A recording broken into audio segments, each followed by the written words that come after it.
అంటే మీ సర్వీస్లో తీసుకుంటే సెన్సేషనల్ కేసు అప్పట్లో ప్రత్యూష కేసు, సినీ నటి ప్రత్యూష కేసు, ఆ కేసును అసలు ఎందుకు పక్కదారి పట్టారండి? అసలు అమ్మాయి నిజంగా రేప్ జరిగింది, అసలు ఏం జరిగిందండి? పక్కదారి ఒక్కరు పట్టించలేదు, అనేక మంది అనేక తప్పులు దీంట్లో చేశారు, ఒక్కరని కాదు. మునుస్వామి అనే అతను అసలు ఆ రోజు డ్యూటీలోనే లేడు. పోస్ట్ మార్టం చేసిన అతను ఒక జూనియర్ డాక్టర్.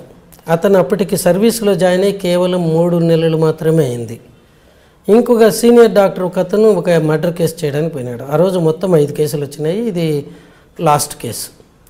దీంట్లో వాళ్ళు చేస్తూ ఉంటే ఈ మునుస్వామి ఇంక 2 డాక్టర్లు ఇంకెక్కడికో పోయింది. ఆ దారిని పోతూ ఒక సినీ యాక్ట్రెస్ బాడీ ఉందంటే చూడ్డానికి పోయినారు. తర్వాత ఈ శవ పరీక్షలో జూనియర్ డాక్టర్ చేసినప్పుడు ఆఖరి కాలం ఏంటంటే పాయిజనింగ్ కేసులో మేము లోపల ఉన్నటువంటి అవయవాలను ఫారెన్సిక్ సైన్స్ ల్యాబొరేటరీలో కెమికల్ అనాలిసిస్ రసాయనిక పరిశోధన కోసం పెడతాం. అవి పెట్టినప్పుడు కాలం అంటే కాజ్ ఆఫ్ డెత్, మరణం ఎందుకు జరిగింది అనేది ఖాళీగా పెడతాం అది వచ్చేంత వరకు.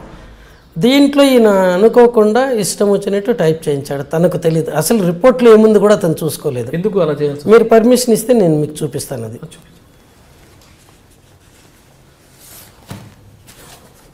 అంటే అతనికి ఎందుకు అనేది ఏం లేదండి, తనకు సబ్జెక్ట్ మీద పటుత్వం లేదు. అంటే అప్పుడు తర్వాత ఇవి చదువుకోవటం కూడా రాదు. దీంట్లో ఏముంది కూడా చూసుకోలేదు. ఈ రిపోర్ట్లో ఏమని ఇచ్చారండి?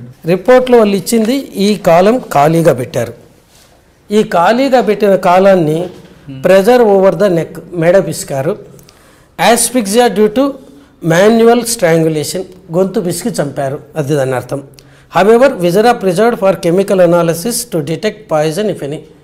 అయితే లోపల ఆర్గాన్స్, బాడీ శవ ఆర్గాన్స్ రసాయనిక పరిశీలన కోసం పెట్టాము. Semen collected from vagina for grouping and DNA finger printing అని రాశాడు. అక్కడ ఉండేది సెమెనా వెజైనల్ సెక్రెషన్స్ అని ఎవరు చెప్పలేరు. అది ల్యాబొరేటరీలో పరిశోధన చేస్తే కానీ చెప్పలేరు. అటువంటిది ఇది రాశాడు ఈయన. ఇక్కడ ఒకరికంటే ఎక్కువ మంది ఆమె మీద అత్యాచారం జరిపినట్టుగా వచ్చింది. ఇక్కడ జెనిటల్ ఆర్గాన్స్కు ఎదురుగుండా uterus normal in size, empty, ovaries normal, nothing particular అని రాశారు. సో ఈ శవ పరీక్ష నివేదికలో ఎక్కడ కానీ ఆమె మీద మానభంగం జరిగినట్టు లేదు. కానీ ఆ ఒంటి మీద గాయాలు ఉన్నాయని, ఈ గాయాలన్నీ కూడా ఈ వీళ్ళు చేసినటువంటి థెరపటిక్ ఇంజరీస్ అని అంటారు. ఒక చిన్న గాయం ఇక్కడ ఉంటుంది, అది కూడా నేను చూపిస్తాను కావాలంటే. ఈ దీంట్లోనే ఉన్నాయి ఫోటోలో.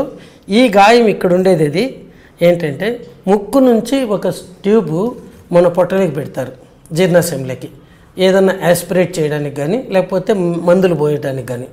అది ఇక్కడ పెట్టినప్పుడు అది ఒక స్థలంలో ఉండాలని చెప్పి దాన్ని ఇట్లా ప్లాస్టర్ వేస్తాం. ఆ ప్లాస్టర్ తీస్తే ఎర్రగా అనిపిస్తుంది మనకు కూడా ఎక్కడన్నా. ఆ ఎరుపుదనాన్ని ఈ జూనియర్ డాక్టర్ రాసినప్పుడు ఏమి రాయాలో కూడా ఆయనకు తెలియకుండా 1.5 × 2.5 సెంటీమీటర్స్ అబ్రేజన్ అని రాసినాడు. అబ్రేజన్ అంటే స్కిన్, చర్మ పైపర్ గోక్కుపోవటం, కేవలం రెడ్గా ఉండేదాన్ని. ఇంకొకటి ఇంట్యుబేషన్ అంటారు, అంటే ఇక్కడ ఒక ట్యూబ్ను మన శ్వాసనాళంలోకి పంపుతారు గాలి పోవడానికి. దాన్ని ఇక్కడ ఉంచాలంటే దాని చుట్టూ ప్లాస్టర్ చుట్టి ఇట్లా తీసుకొని వచ్చి ఇక్కడ అంటిస్తారు ప్లాస్టర్ను. అంటే ఒక పక్కన తీసుకొని వచ్చి ఇట్లా పెట్టినప్పుడు చిన్న డాట్స్గా ఒక గీతలాగా పడింది, అది కూడా ఇంటరప్టెడ్. దాన్ని ఒక ఇంజరీగా తను 5 సెంటీమీటర్స్ విలువ అది రాసినాడు పెద్దగా. రెండోది 4 సెంటీమీటర్స్ పొడవుతో అది ఉంది అనేసి గాయం. అంటే పొట్ట మీద కూడా గాయాలు ఉన్నాయి. ఇంకా చెప్తాను అది కూడా. ఇంకా ఒకటేమో జుగులార్ వీన్ అని, అంటే ఇది మెదడు నుంచి తల నుంచి శుభ్రం చేయడానికి రక్తాన్ని గుండెకు కుడివైపుకు తీసుకొని వస్తుంది, చెడు రక్తాన్ని. దాన్ని జుగులార్ వీన్ అంటారు. ఆ వీన్ ద్వారా వీళ్ళు పైప్ పంపాలనుకున్నారు. దాన్ని వీనస్ లైనింగ్ అంటారు, సెంట్రల్ వీనస్ లైనింగ్ అని. దానికోసం ఏం చేస్తారంటే ఇక్కడ ఒక చిన్న ఘాటు పెడతారు, 1 సెంటీమీటర్ పొడవు. అది పెట్టి ఆ వీన్ తీసి దాంట్లోకి ఈ నీడిల్ గుచ్చుతారు. మనకు మామూలుగా ఇక్కడ చేసేటివే. అప్పటికే ఆమెకు మొత్తం కొద్ది తెలివి తప్పి ఇవన్నీ కూడా ప్రెజర్ తగ్గిపోవడంతో ఈ పని చేశారు. మామూలుగా అయితే ఆసుపత్రులు ఇక్కడ వస్తారో లేకపోతే ఇక్కడికి వస్తుంటారు. అది ఇక్కడ వీళ్ళు సెంట్రల్ వీనస్ లైనింగ్ అని ఇది చేశారు. అది చేసేటప్పుడు జుగులార్ వీన్ పక్కనే కెరోటిడ్ ఆర్టరీ ధమని, అది మెదడుకు తలకు మంచి రక్తాన్ని సప్లై చేస్తుంది. అది కానీ పొరపాటును కానీ దెబ్బ తగిలితే మనిషి వెంటనే చనిపోతారు, అంటే ఇంకా మెడికల్ నెగ్లిజెన్స్ కింద. దాన్ని పక్కకు నెట్టడానికి ఇలా వేలుతో అన్నాడు. ఇది రెడ్గా అయింది. ఈ రెండింటిని అబ్రేజన్స్ అన్నారు. తర్వాత ఇక్కడి నుంచి పోయిన ఈ ట్యూబ్ను ఇక్కడ పెట్టారు. పెట్టిన తర్వాత ఇది ఇట్లా పొజిషన్లో ఉండాలి కదా, 2 కుట్లు వేశారు. జస్ట్ ఇలా అంతే, మామూలుగా ఇట్లా వేసినట్టు దారంతో ఇట్లా కట్టేయడానికి. ఆ రెండింటినీ కూడా ఈయన అబ్రేజన్స్ అనుకున్నాడు. సో ఇక్కడ అయింది ఇదొకటి, ఇవి రెండు 6 అయినాయి. ఇంకా ఇక్కడ డ్రెస్సింగ్ పెడతారు. డ్రెస్సింగ్ పెట్టిన తర్వాత ఒక ప్లస్ లాగా టేప్ వేస్తారు. ఇక్కడ పోయిన టేపు ఇటు సైడ్ది ఈ కాలర్ బోన్ దీని మీద వెళ్ళింది. అక్కడ అదిమితే అది రెడ్గా ఉంది, అదొక అబ్రేషన్ అని రాసినారు. అంటే ఇదంతా అనుభవపూర్వం అనుభవం ఏమాత్రం కూడా లేకపోవడంతో జూనియర్ డాక్టర్ రాసినాడు. సీనియర్ డాక్టర్ మునిస్వామి ఉన్నారు కదా, ఆయన ఇంకా నేను ఆయన గురించి చెప్పటము ఎంత తక్కువ చెప్తే అంత మంచిది. 79లో ఎండీలో జాయిన్ అయ్యి 3 ఏళ్ల కోర్సులో 92లో కంప్లీట్ అయింది. అప్పుడు ఏంటంటే ఎంటీ పేపర్లు ఇస్తే పాస్ అయ్యే కాలంలో ఆయన ఒక్కడిగా చాలా మంది అట్లా అయినారు. 100కి 60 మంది ఆ టైప్ వాళ్ళే ఉండారు మా దగ్గర. ప్రత్యూష మీద అత్యాచారం జరిగిందంటారా? చెప్తాను, ఇది పూర్తిగా చెప్తాను. ఇది కూడా ఎందుకంటే ఇవన్నీ కూడా ఈ డీసీ షాక్ అనేది లాస్ట్లో మనం చనిపోయి డిక్లేర్ చేసామన్నప్పుగా ఆసుపత్రుల్లో ఏం చేస్తారు, ఈ బ్రెస్ట్ బోన్ కింద బాగా ఇట్లా గట్టిగా ఒత్తి ఇచ్చేస్తారు. దీనికి బదులు ఇప్పుడు ప్రజెంట్ ఆసుపత్రుల్లో ఎలక్ట్రిసిటీ పంపిస్తారు, డైరెక్ట్ కరెంటు. ఆ కరెంట్ ఇట్లా పంపినప్పుడు ఇక్కడ జల్లీ రాస్తారు, రెసిస్టెన్స్ రాకుండా ఎర్రగా కాకుండా ఉండడానికి. కానీ వీటికి రాయరు. ఈ ఆడవాళ్లకు బ్రెస్ట్ ఉండటంతో ఇట్లా ఆనుకుంటే ఇక్కడొక గీత ఇక్కడొక గీత పడింది, ఇవి 2. దీన్ని కూడా ఒక గీతలాగా ఇట్లొస్తే 8 × 4 సెంటీమీటర్లు అని రాసినారు. అంటే 8 సెంటీమీటర్లు పొడవు, 4 సెంటీమీటర్లు వెడల్పు, రెడ్గా ఒక గీత, అది అబ్రేషన్ కూడా కాదు. సో ఇలా రాసినారు. తర్వాత ఈ చేతికి 3 మస్కిటోస్ చీమలు గరిస్తే ఏర్పడతాయి కదా, ఆ టైపు 3 ఉన్నాయి. ఇక్కడ మల్టిపుల్ 2 × 3 సెంటీమీటర్స్ దూరంలో. ఇవేంటంటే బ్లడ్ గ్యాస్ అనాలిసిస్, అంటే మనము ఆర్టరీ నుంచి వీనస్ బ్లడ్ చెడు రక్తం తీసుకోవాలంటే పెద్ద కష్టం కాదు, ఇట్లా పైకి వస్తుంది కాబట్టి ఇక్కడ అదితే ఉబ్బుతాయి. ఈ ఆర్టరీ నుంచి తీస్తే అట్లా కాదు, దాంట్లోకి ఇట్లా ట్రై చేయాలి నీడలు. ఇటువైపు 3 సార్లు ట్రై చేసినారు, ఇక్కడ చాలాసార్లు ట్రై చేసినారు ఈ ఏరియాలో.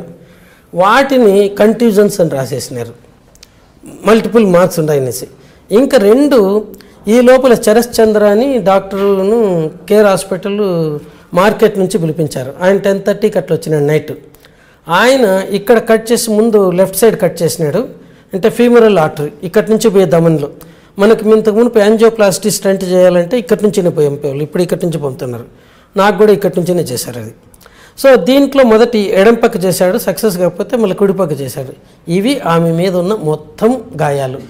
ఒక్కటి కానీ అబ్రేజన్ లేదు, కంట్యూజన్ లేదు, కేవలం థెరపటిక్ గాయాలు చిన్నవి. ఇది ఒక్కటి కొద్ది కట్ చేసింది, ఇవి 2 దీన్ని కాల్చినవి, ఇవి 2 ఇంజెక్షన్. డాక్టర్కి ఎక్స్పీరియన్స్ లేకపోవడం, కింద డాక్టర్కి ఎక్స్పీరియన్స్ లేకపోవడంతో అది ఫస్ట్ ఘాటంతో అమ్మాయి కేసు అందుకోసం దీంట్లోనే మేము ఒకటి ఏంటంటే one photo is more than enough for 1000 words అంటాం. లేకపోతే నాకు కూడా వాళ్ళు కానీ అబ్బాయి ఫోటోలు తీయించారు కాబట్టి వానికి థ్యాంక్స్ చెప్పాలా, ఆ చిన్న జూనియర్ డాక్టర్కు. ఫోటో కానీ తీయకపోతే అవనేమో 4 సెంటీమీటర్ల పొడవు, ఇవన్నీ కంట్యూజన్స్ ఏమో అని అనుకునేవాడిని. ఆ అమ్మాయి చనిపోవటము విషం సేవించటం వల్ల. ఇద్దరూ కూడా 1993-96 మధ్యలో ఇక్కడ గౌతమి జూనియర్ కాలేజ్ సంజీవ్ రెడ్డి నగర్లో ఇంటర్మీడియట్ చేసేవాళ్ళు. ఇంటర్మీడియట్ తర్వాత అమ్మాయి హోటల్ మేనేజ్మెంట్ కోర్సులు చేరింది. అబ్బాయి వాసవి ఇంజనీరింగ్ కాలేజీలో ఇంజనీరింగ్ చదువుతున్నాడు. ఈ అబ్బాయి వాళ్ళ ఇంటికి అప్పుడప్పుడు అమ్మాయికి అవసరం పోయేవాడు, ఆ అమ్మాయి వీళ్ళిద్దరు కలిసి తిరిగేవాళ్ళు. వాళ్ళ తల్లిని కూడా 2 సార్లు భువనగిరిలో ఒకసారి బొమ్మల రామారాం అనే చోట ఆమె పనిచేసే చోట కూడా వదిలినట్టు ఆమె తన సమాధానం చెప్పింది కోర్టులో, అంటే తన ఇచ్చే సాక్ష్యంలో. ఇది వీళ్ళిద్దరూ ముందు ఫ్రెండ్సే అనుకున్నారు. ఒక 9 నెలలు, సుమారు 9 నెలల ముందు వీళ్ళిద్దరి మధ్యలో ఏదో నడుస్తూ ఉంది అనే అనుమానం తల్లికి జరిగితే ఆమె నిలదీసి అడిగితే అమ్మాయి అవును ఆ అబ్బాయిని ప్రేమిస్తున్నాను, ఆ అబ్బాయిని పెళ్లి చేసుకుంటానంటే 1 నెల రోజులు చెప్పి చూసింది. వద్దమ్మా నువ్వు నీ ఇప్పుడిప్పుడే పైకి వస్తున్నావు, కెరీర్ పాడు చేసుకోకు అనేసి.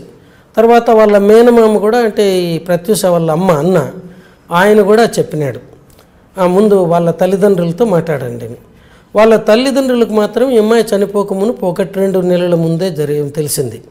తెలిసిన తర్వాత అబ్బాయి దగ్గర ఉన్న మొబైల్ ఫోన్ లాగేసుకొని వాడి మీద రెస్ట్రిక్షన్స్ పెట్టాడు.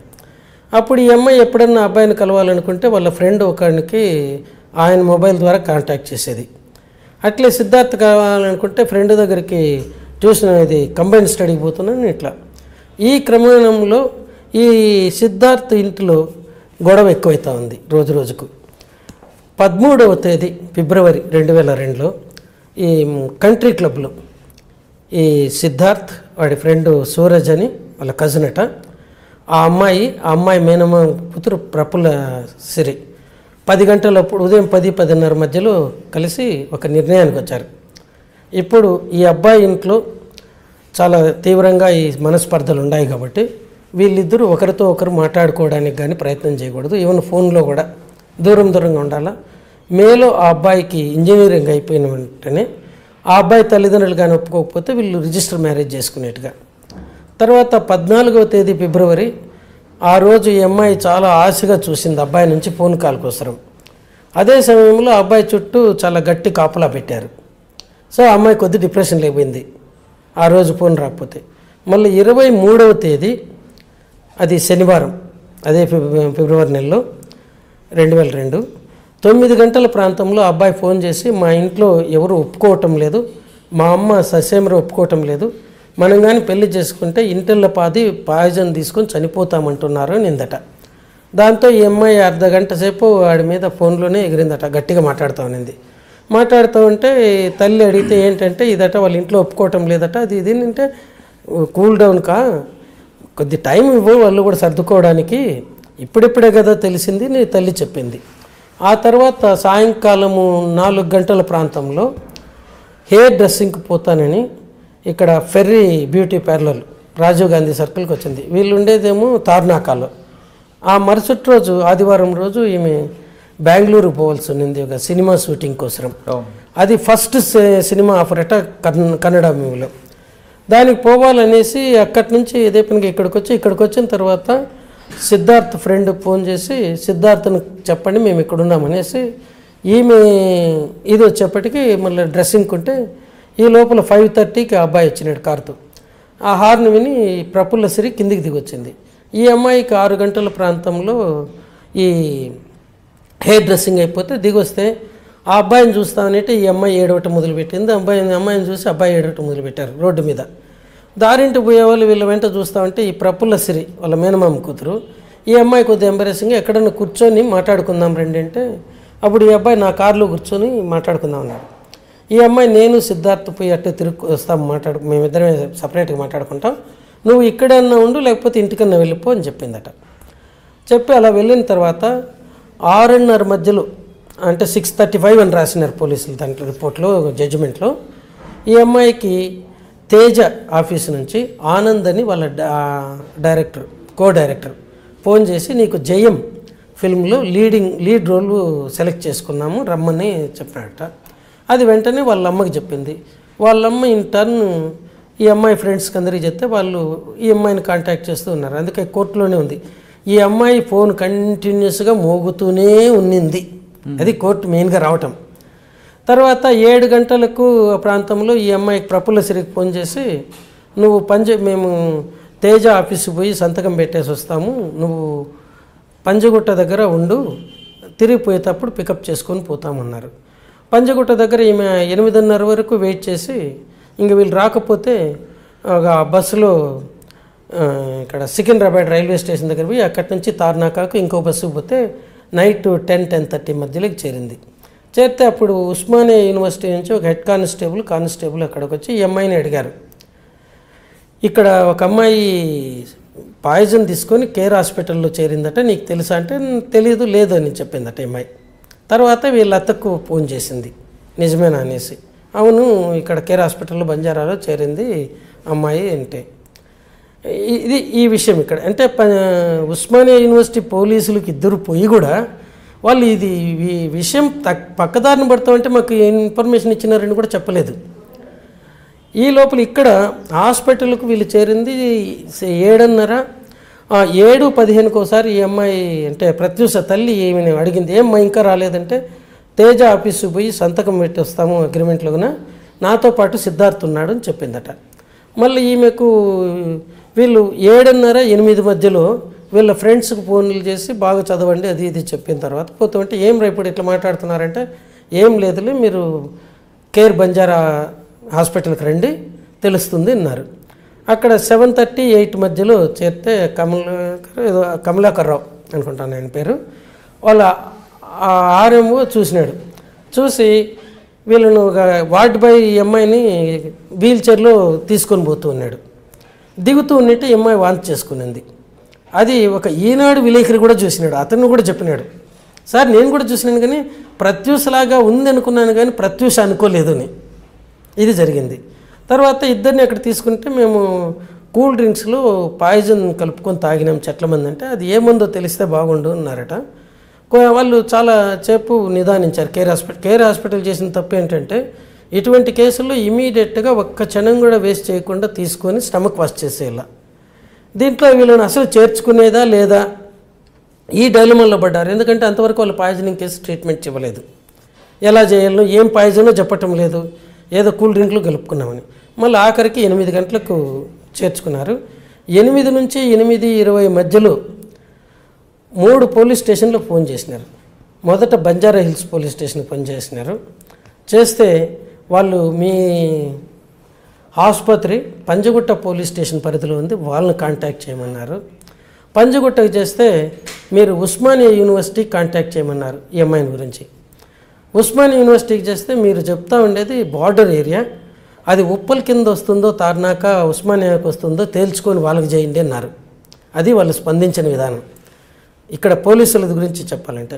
తర్వాత 10:30కి వీళ్ళు పోయిన తీసుకుని కూడా నైట్ 2 గంటలప్పుడు ఒక కార్ డ్రైవర్ను సుమో మోటార్తో ఈ 3 పోలీస్ స్టేషన్లకు అడ్రస్ చేసిన ఇంటిమేషన్స్ ఎమ్మెల్సీ ఇంటిమేషన్స్ పంపినారు. బంజారా హిల్స్ వాళ్ళేమో అబ్బాయి తీసుకొని ఏఎస్ఐ వచ్చి అమ్మాయి మాట్లాడేట్టుగా లేదు, అబ్బాయి అంతవరకు ట్రీట్మెంట్ స్టార్ట్ అయిందా? ట్రీట్మెంట్ జరుగుతూనే ఉంది. అంటే ఇక్కడ ఒకటి అంటే పోలీసులది కూడా ఒకటి కవర్ కావాలి కదా, ఎంత నిర్లక్ష్యం అంటే ఇంత ఇష్యూ కావడానికి ఏంటనేది. ఇక్కడ పోతే వాళ్ళు బంజారా హిల్స్లో అబ్బాయిది చూసి నోట్లోన ముక్కులోన గొట్టాలు ఉన్నాయి, మాట్లాడే పరిస్థితుల్లో లేడు అని రాసుకొని పోయినాడు.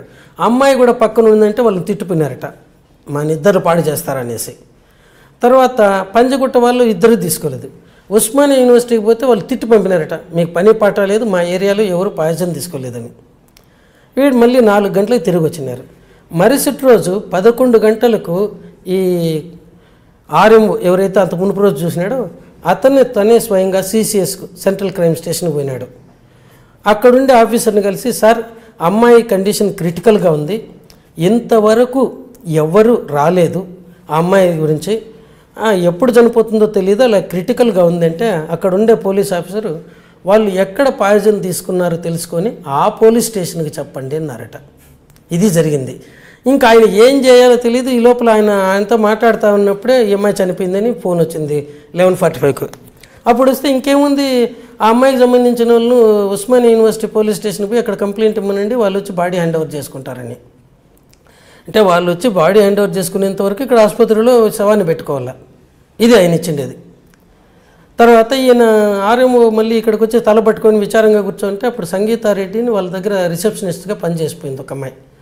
వాళ్ళ ఫాదర్ విఠల్ రెడ్డిని డిఎస్పీగా ఉన్నాడు, ఇప్పుడు నోమోర్.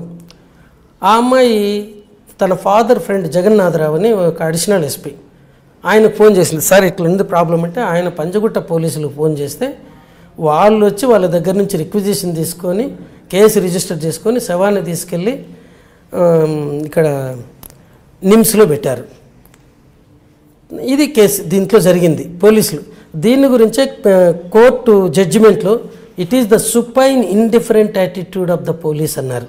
ఇది ఇక్కడ జరిగింది. ఇంకా ఈ బట్టలది ఒకటి ఉంది దీంట్లో. ఈ తల్లికి ఎప్పుడైతే వీళ్ళు ఈ అమ్మాయి ఇచ్చిన అడ్రస్ ప్రకారమే ఈ అమ్మాయిని ఐసీసీయూలో చేర్చారు, ఇంటెన్సివ్ కొరోనరీ కేర్ యూనిట్లో. అబ్బాయినేమో అక్యూట్ మెడికల్ కేర్ యూనిట్లో చేర్చారు. మళ్ళీ 10:30 తర్వాత అబ్బాయిని కూడా ఐసీసీయూలోకే చేర్చారు. అంటే ఈ అబ్బాయి పెద్ద గొడవ చేస్తున్నట్టు, నేను నా ఫ్రెండ్ దగ్గరనే ఉండాలనేసి ఇంకా వాడి బాధ తట్టుకోలేక అక్కడికి చేర్చినారు. ఇద్దరు కూడా ఐసీసీయూలోని ట్రీట్మెంట్ తీసుకుంటూ ఉన్నారు. ఈ తల్లికి ఫోన్ చేసినప్పుడు 8 నుండి 8:20 మధ్యలో ఒక సపరేట్ డ్రెస్ తీసుకురండి అన్నారు. ఈ డ్రెస్ కూడా మేము అమ్మాయి దాంట్లో యూరిన్, మూత్రము, తర్వాత ఇవన్నీ పోయింది, కొద్ది టైట్గా ఉంటే కట్ చేసి తీసేసాము, మీరు అమ్మాయికి వేయడానికి వేరే డ్రెస్ తీసుకురమని. అది డ్రెస్ విషయంలో. తర్వాత ఈ అమ్మాయి మూర్చలేకపోయిన తర్వాత మళ్ళీ రివైవ్ చేసినారు, ఇవన్నీ ట్రై చేస్తున్నారు. ఈ లోపల వీళ్ళకు ఈ ఆర్టీరియల్ లైనింగ్ ఇవ్వటం రాదు. చరస్ చంద్ర అని ఇంకో డాక్టర్, ఆయన పల్మనాలజిస్ట్, కేర్ హాస్పిటల్ బంజారా ఇది మార్కెట్ దగ్గర ఉంటాడు. అతన్ని పిలిపిస్తే ఈయన ఇది పెట్టాడు. ఇది జరిగింది. మళ్ళీ నెక్స్ట్ డే ఆ అమ్మాయి 11:45 చనిపోయింది. అంటే 14 గంటల 45 నిమిషాలు ఆసుపత్రిలో బ్రతికుంది. ఇవి జరిగింది. ఈ తల్లి కూడా ఒక స్టేట్మెంట్ 13వ తేదీ మార్చి 2002లో మీడియాకి ఇచ్చింది. నేను పోయిన వెంటనే వాళ్ళు నన్ను రానివ్వలేదు, ఒక అర్ధగంట టైం తీసుకొని మళ్ళీ రానిచ్చారు. అప్పుడు నేను వెళ్తే 7 మంది డాక్టర్లు అమ్మాయి చుట్టూ ఉన్నారు. వాళ్ళలో ఒక డాక్టరు హౌ ఆర్ యూ అంటే ఐఎమ్ ఓకే సార్ అనింది అనేసి. ఇది ఒక విలేకరి నిజంగానే అనిందంటే ఈ కన్నతల్లి అబద్ధం చెప్తున్నావా అనుకుంటామని సిగతమించింది. సో ఇక్కడ రేప్ చేసి గొంతు బిసికి చంపేస్తే తల్లి వచ్చిందని మళ్ళీ వెలుకులోకి వస్తుంది అనేసి ఇది ఇక్కడ జరిగింది. తర్వాత అమ్మాయి ఎందుకు చనిపోయింది, అబ్బాయి ఎందుకు చనిపోలేదు అనేది, ఇది మన శరీరం యొక్క కండరాలను బట్టి ఉంటుంది, ఎంత పెద్దగా ఉండేది. అబ్బాయిల్లో ఫ్యాట్ తక్కువ, కండరాలు ఎక్కువ ఉంటాయి. So per unit gram of టిష్యూకి పాయిజన్ పోయేది తగ్గుతుంది ఒకే మోతాదులో తీసుకుంటే. అమ్మాయిల్లో ఫ్యాట్ ఎక్కువగా ఉంటుంది, ఫ్యాట్కి పాయిజన్ పోదు, కండరాలకు మాత్రమే. అందులోనే వాళ్ళు కాస్త లీన్గా ఉంటారు. ఈ అమ్మాయి అందులో సినిమాలు యాక్ట్ చేస్తుంది కాబట్టి she has to maintain her size. దీనివల్ల ఇక్కడ పోతుంది. తర్వాత నేను అనాలిసిస్లో రిపోర్ట్ వీళ్ళని అడిగిన, నేను కన్వీనర్గా ఉన్నాను కమిటీలో. నాకు క్వాలిటేటివ్ కాదు క్వాంటిటేటివ్, క్వాలిటేటివ్ అంటే ఏం తీసుకున్నారని అట్లా కాదు, ఒక 100 గ్రాముల టిష్యూకు ఎంత పాయిజన్ ఉందో కావాలనేసి. స్టమక్ వాష్లో అడిగితే అమ్మాయిలు 100 మిల్లీలీటర్ల స్టమక్ వాష్ పొట్టలో ఉండే ఆహారంలో 2.9 మిల్లీగ్రాములు మాత్రమే ఉంది పాయిజన్. 100 మిల్లీలీటర్ల స్టమక్ కంటెంట్లో 2.9 మిల్లీలీటర్ల పాయిజన్ ఉంది. అబ్బాయిలో 4.1 మిల్లీమీటర్ ఉంది, మిల్లీలీటర్. అంటే ఇంత మిల్లీగ్రామ్ 4.1 మిల్లీగ్రామ్ అబ్బాయిలో ఉంది 100 లీటర్ల దీంట్లో, 100 మిల్లీలీటర్లో. ఈ అమ్మాయిలో 2.9. అంటే అబ్బాయి కంటే ఈ అమ్మాయి కంటే అబ్బాయిలో 1.2 మిల్లీగ్రాములు ప్రతి 100 మిల్లీలీటర్ల స్టమక్ కంటెంట్స్లో ఎక్కువగా ఉంది. దాన్ని బట్టి మనకు అర్థమయ్యేది ఏంటంటే అమ్మాయిలో పొట్టలో నుంచి అంటే స్టమక్లో ఉదరం దాంట్లో నుంచినే చాలా స్పీడ్గా రక్తంలోకి పాయిజన్ వెళ్ళిపోతూ ఉంది. వీడిలో ఆ స్పీడ్ లేదు. ఇది ఒక కారణం. దీనివల్ల అబ్బాయి బ్రతికి బయటపడ్డాడు. ఆ అబ్బాయి కూడా 2 రోజులు కంప్లీట్గా అపస్మారక స్థితిలో ఉన్నాడు. తర్వాత క్రమేపీ కోలుకున్నాడు. ఇది జరిగింది. తర్వాత టోటల్గా ఈ కేసు అంతా రాంగ్ ట్రాక్ ఉన్నప్పుడు, రాంగ్ ట్రాక్ ఇక్కడ కూడా కాదు, పోలీసులు కూడా పట్టించారు. ఈ ట్రాక్ నుండి మీ కమిటీ వచ్చిన తర్వాత మీరు దీన్ని ఒక ట్రాక్లో తీసుకొచ్చానంటారు. నిజం చెప్పాలంటే